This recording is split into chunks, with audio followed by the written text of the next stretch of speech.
boys and girls, welcome back. In this video, we're going to talk about adding the don't fret tapes to your instrument. Please make sure that you're following directions exactly as I try to explain them in the video. And of course, if you ever have any questions, feel free to email me or hop in on a Zoom during one of my daily Zoom times that I have scheduled via the link on Google Classroom. Without further ado, let's get started. Okay, so we have here our don't fret tape. This is going to be for the 14-inch viola and the full-size violin. This works for both instruments, even though they're two different instruments with different tunings.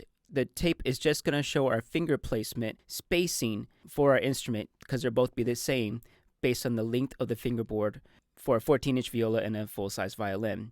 Now you'll notice that it comes with a set of instructions, a little piece of paper front and back with some pictures on how to apply the tape. Pretty much is what this video is going to be. Now, you'll notice that one side is glossy and smooth, the back side is nice and matte. That's where the adhesive is holding it in place, and we will be making sure that we can put on the tapes properly now. Alright, so here's our tapes ready to go, and we're going to place it now just on the ground without taking the back off. Step one is we need to loosen the strings up by the pegs. Now, be extra careful not to overdo it because you still want a little bit of tension on the strings, just not enough to where it makes it completely difficult. And make sure you don't move the bridge or else it will shift around. Be gentle while plucking or touching the strings. And so let's go ahead and put on the tapes. So first, take off the adhesive on the back. Be very careful not to get the other side of the of the mat on the sticker because it will ruin the tape. So as you can see, I'm having some struggle here trying to get it open. You gotta have some fingernails, and once you pull it apart, make sure it touches nothing because it is very sticky. So get rid of that backing. Yep, move it away. And now we're gonna try to place the very top end of this tape to the nut underneath the string. So you have to slide it underneath. To do that, we're going to go underneath all four strings, being very careful not to get it stuck on the fingerboard too early. And we're going to lift it up while we slide it so it's not touching the fingerboard. Line it up with the two white long lines going vertically on the fingerboard along the side, and make sure that it touches the very edge of the nut. Now, once it's lined up, we're going to start flattening it out from top to bottom and making sure that both sides are nice and even. Now always start from the middle of the tapes and then move outward towards the side of the tape. Notice I'm going down the center, then I'm going through between each string, sliding my finger down, pressing down on the adhesive, and making sure that I get all the little air bubbles out of the way. Then we're going to move it out towards the side there and just roll the tape over, making it nice and smooth, again, trying to get rid of all the extra bubbles of air. Go over it a couple of times. Make sure that you get all those air bubbles out, like I've said before 10,000 times already. And once you have it all down on both sides, just go back over it again and just make sure it's nice and smooth. Now, once you have that done, you're going to have to retune. That's right, you detuned it, and now we're going to move those pegs back into place. Alright, so you had a chance now to put on your don't fret tapes. Your strings are completely out of tune because you had to loosen them by the pegs and have enough room to put the tape underneath the strings without getting it out of place and messing you up. So you're probably sounding something like this. Almost no sound on your viola, and it's terrible, right? So crisis mode, what are you going to do? Well, you're going to have to tune it by using the pegs. Now, you have to be very careful to follow my instructions exactly, or you might mess something up or break it. I don't want to scare you, but just be very careful. And if you have any questions, of course, you can always email me, or you can jump in on a Zoom time with me, and I can walk you through the steps via Zoom. Now, if you've had the tapes put on at the store that you purchased your instrument or rented from, then they should have already tuned it for you. Now, you can just follow the other videos because they won't need to use the pegs to retune them because you will have to always tune your instrument when you take it out of the case, but you can probably just use the fine tuners. Anyways, let's get started. This is a nightmare to play because it's completely out of tune. I'm going to be using my TM50 chord tuner. I have this little clip-on right here that I'll place on the bridge here. And now I'm going to place it into my peg tuning style. I'm going to place the instrument with the strings facing me against my stomach here. And I'm going to make sure that I have good visibility of my tuner and that it's on, first of all. And it's set to 440. If your tuner is not set to 440, like my Korg TM50, make sure to calibrate it to 440 Hertz. Now, before we begin actually turning anything, we're going to pluck first to make sure that we know which way to turn the pegs. Now, we had to loosen these pegs, meaning you have to turn it towards us or towards the viola. So we have to do the opposite, obviously. We just got to know how much. So we're going to start with the C string on the viola. That's our lowest string here. And I'm going to use my right hand to pluck by placing my lower fingers behind the heel or the back of the viola. And I'm going to use my other finger or my palm to push up against the neck later on. And I'll tell you why. And I'm going to use my thumb to pluck. So let's pluck it first and see what we get on the tuner. You get like a B flat, I guess. It's not making much sound. So anyways, that's way too low. It's about an octave too low, a little over an octave too low. So we're going to take our left hand now. We're going to touch the peg that is attached to the C string.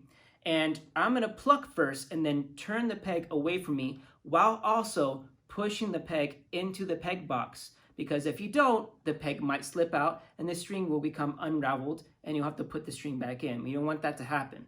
So pluck first and then turn. And keep your eye on the tuner as well.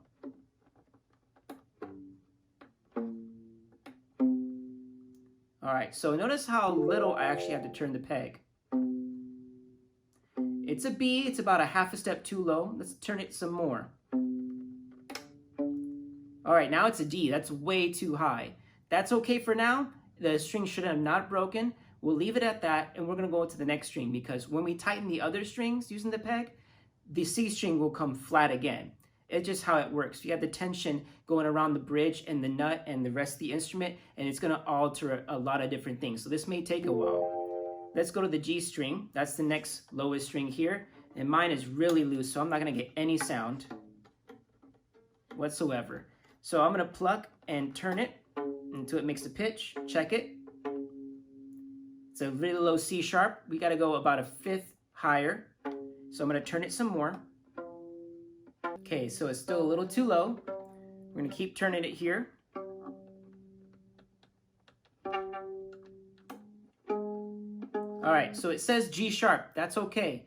We'll leave it there for right now. Don't mess with it anymore. We're going to switch hands now with our left hand as the position to pluck and hold the neck opposite direction. We're going to go to our right hand to the top peg here for our D string. Okay, let's pluck it first, see what we get. We get nothing. So it's obviously way too low. So I'm going to pluck it first, then turn. Okay, so it says E flat. Normally I would say that's a half step too high, but this is much lower than that. It's about an octave too low still. So I'm going to tighten it so it jumps up a lot more to a normal D that we're supposed to hear for this string. Okay, almost there. Okay, so it's pretty low D. I want it to be a little bit higher for this tuning with the peg.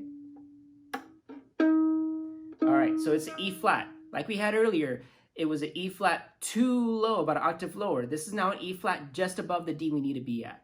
So we'll leave it there for right now. Let's go check on the A string. All right, this is still too low. Let's bring it up and turn it while we pluck. That was a big jump there. That's fine. Just be sure not to turn it too hard. Okay, it's still a little too low. Almost there. All right, we're at A now. Now I'm going to turn it just a little bit more to like A sharp or B flat. That's fine. Awesome. Don't touch that anymore. Switch back with your hands to the left hand now doing the turning. And we're going to pluck the C string again to make sure that it didn't change too much. And if it did, we'll turn the peg. All right, so now it's about 3 half steps too low. So we're going to turn it, one little turn, first pluck, and we should get a C. Oh, that's way too high. So we'll go back the other direction. All right, so it's a C sharp. It's a high C, that's fine. We're gonna make sure we can go the other way later on when we get the other string. So let's go to the G string now. Okay, now it's a whole step too low. Let's bring it up just a little bit. All right, now it's a half step too high. That's okay. Again, we have to readjust all the strings. Switch hands and let's go to the D string again. C sharp. It's almost a half step too low. So let's tighten it just a little bit. One little turn. You might hear it click now. There we go. All right, now it's over a half step too high. That's okay. We can start using the fine tuners here shortly to make those small adjustments without using the pegs. Okay, let's go to the A string and see what it's like. All right, it's almost completely in tune. It's just a little too high. Now when you're checking your strings and they're getting really close to the center, let the string ring for a little bit, because when you first pluck, it'll start to be too sharp and you think you have to get even flatter. You don't. Let the string ring after the pluck, because that starts it too sharp, and then when it starts to balance out the vibration, it'll show you the actual natural string tuning. So we're gonna go back and switch back to the C string. We're gonna pluck with our right hand, thumb, and see if we get a C. Notice how earlier was a C sharp or a D, and now it's like a lower C. Now, we're gonna go with our left hand down to the fine tuner that's attached to the C string right over here. We're gonna have to turn it righty-tighty or lefty-loosey. If we tighten the string, the pitch goes up. If we loosen it, the pitch goes down. Now, the pitch is too low. We want the pitch to go up. Should we turn it to the left or turn the fine tuner to the right? You want to turn the fine tuner to the right just a little bit, but always pluck first and then turn. So that way the little needle goes right in between where it should be.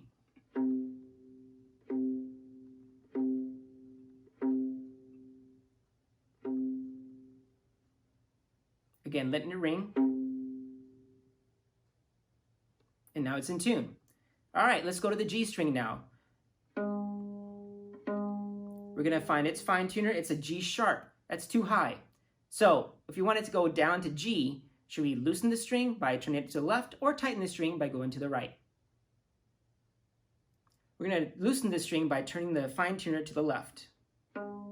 Pluck first, then turn.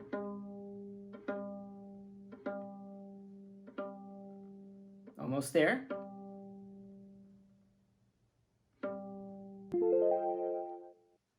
Now it's in tune. Perfect. Let's go to the D string. Now you don't have to switch hands. I'm a right-handed person and I like to pluck with my thumb here and turn the fine tuner with my left hand, but it's different when you use the peg. So you can keep the same hand you're using with the fine tuner if you're comfortable that way. I'm gonna pluck now the D string first. Check it. Way too high. It's a D sharp E flat. We call that enharmonic name. It's the same pitch, but this is a half step too high, a little over a half step too high. So if it's too high, do we turn the fine tuner to the left or to the right? We're going to turn it to the left so it loosens the string to bring down the pitch. Pluck first, then turn.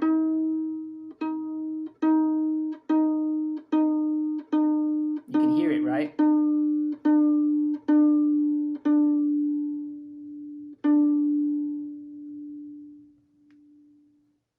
All right, it's pretty much in tune. Now, you're going to start hearing that it doesn't show the right pitch. It might show what we call the harmonies that are on the instrument, because there's little tiny sounds that still, or tiny pitches that still vibrate specifically on the strings next to or around that string. So the D string has the G string and the A string next to it. So there's vibrations still going on with those strings when you pluck one, because they're all attached to one instrument. So sometimes you just got to touch those strings with the other hand to mute them, so you just get the one string.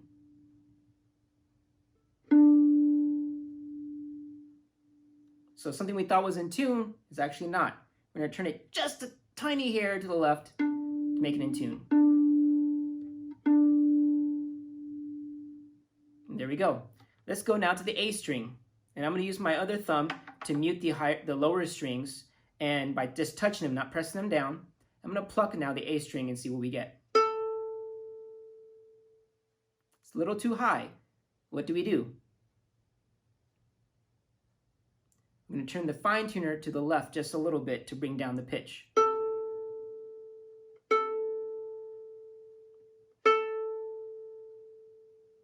Notice how to let the note ring to make sure I get the pitch that I need or I want to hear from this string. Good, it's in tune. Let's check the lower string again. Back to the C string to make sure it's still in tune. It's a little too high, so I'm going to do what? I'm going to bring it down by turning it to the left, the fine tuner. Plucking first always, then turn.